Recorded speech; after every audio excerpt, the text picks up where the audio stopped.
Today we're going to talk about silence. We're going to talk about... I didn't know that. We're going to talk about pausing. Pausing. The article that we're going to talk about is from Psychology Today. It's entitled, "A Simple and Powerful Technique for Better Listening." When I first read the title, I was thinking, okay, Right. what is this technique? You lean in and you do something. But no, what he's talking about is basically pausing. We feel this need to fill every space with something. Right. And he's saying it's not necessary. Right. I hate, I shouldn't say I hate. You read this simple and powerful technique and you say, I'm not interested, because it's like nothing that's simple is powerful. Right. And all these little tricks that people use. But I thought, okay, I'll take a look at it. We used to teach this. Right. We taught that course at USF Yeah. about Communication. communication skills. And this is one of the things that we talked about in that course. So it's not new information, but it's a very good reminder. And what he suggests is that before you speak, now let me back up just a second. We all teach children how to talk. Correct. We don't teach anybody how to listen. Right. Okay. Most of our time is spent, here I am talking. Most of our time is spent talking, but we're not good listeners. Right. And most of the problems we have are communication problems. And the communication problem is we're not good listeners. We talk, we don't listen. Okay, that's the first thing. Second thing he says is, before you respond to what somebody has said to you, take one breath, just that single short pause before you respond. And that allows two things to happen.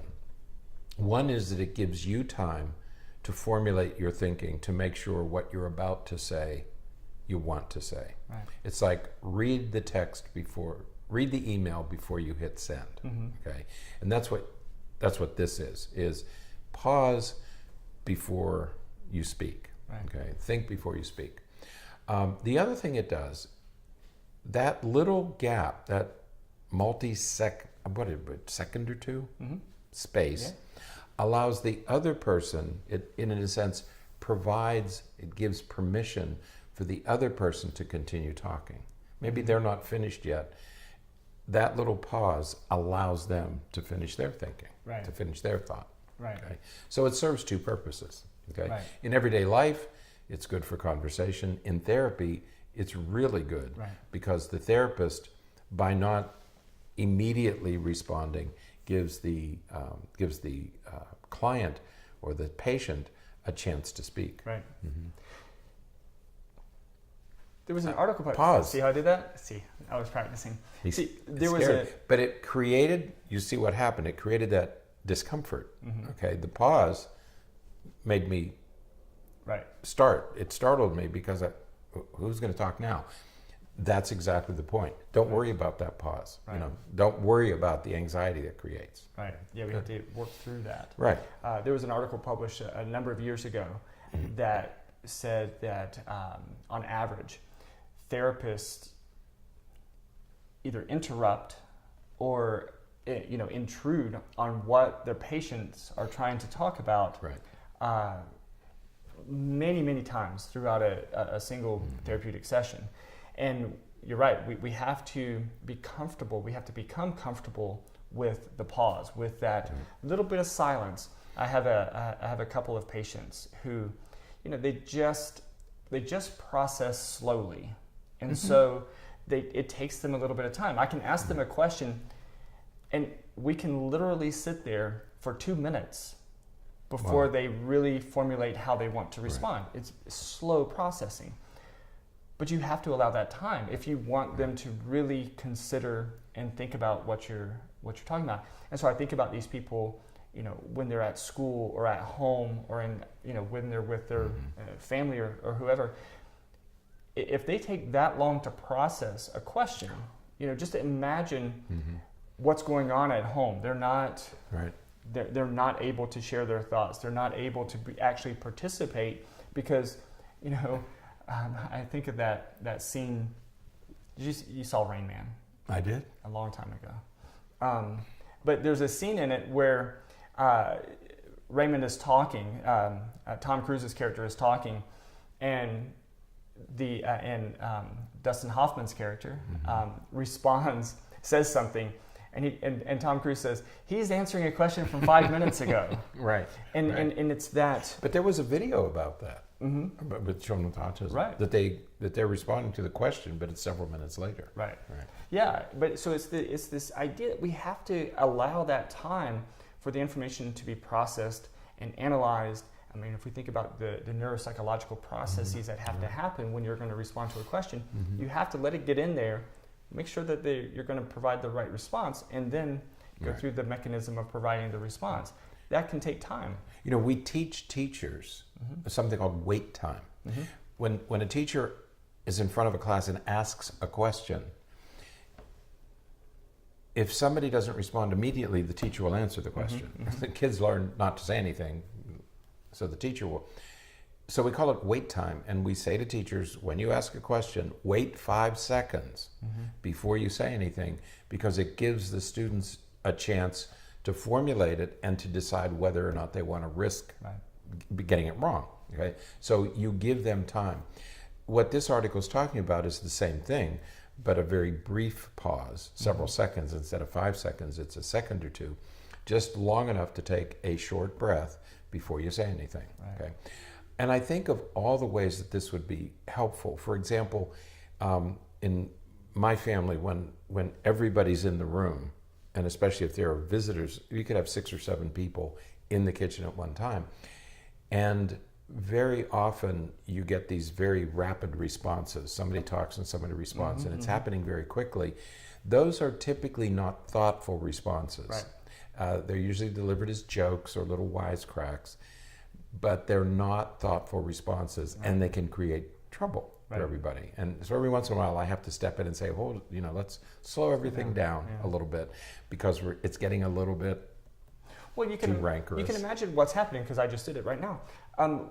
What happens in those situations, if you're thinking about what's happening in your mind, is I'm formulating a response before you finished asking the question. Right. And so by the time you finish asking the question, if I'm starting to respond right away, there may have been something at the end of your question that changes and would alter how I should respond. That's right. But we don't listen to that long enough. We don't listen long enough. We're focusing more on how we're going to respond, and so that pause is important. And how many times has somebody said to you, you get interrupted, say, wait a minute, I'm not, but I have this thought, I have to get it out, right? And how often do we do that? Yeah. If we just slow the pace, the other thing he's telling us in this article is, if it's an important conversation, let's slow the pace of that conversation so everybody gets a chance to speak. And if it starts to accelerate, if the pace of the conversation begins to accelerate, everybody's going to be fighting for airtime.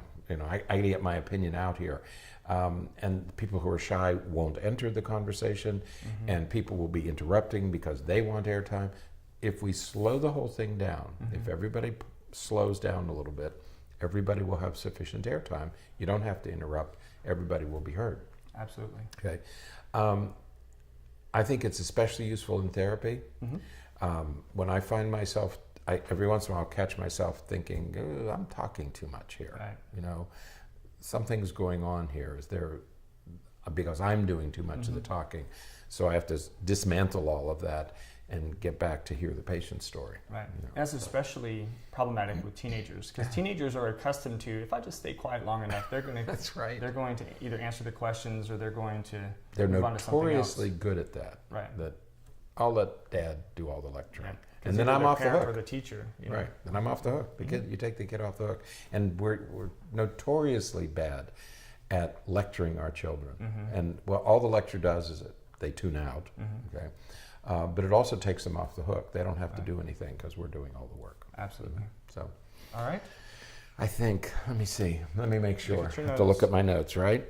I'll pause. Okay.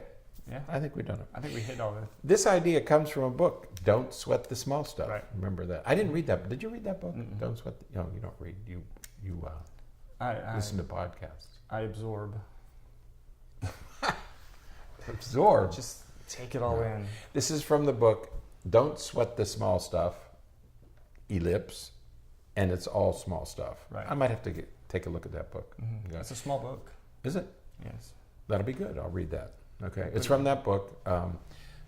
I've not read Richard Carlson, I think, was the author, and so I might have to get a copy. Anyway, it's from that book. But think about it. Do it.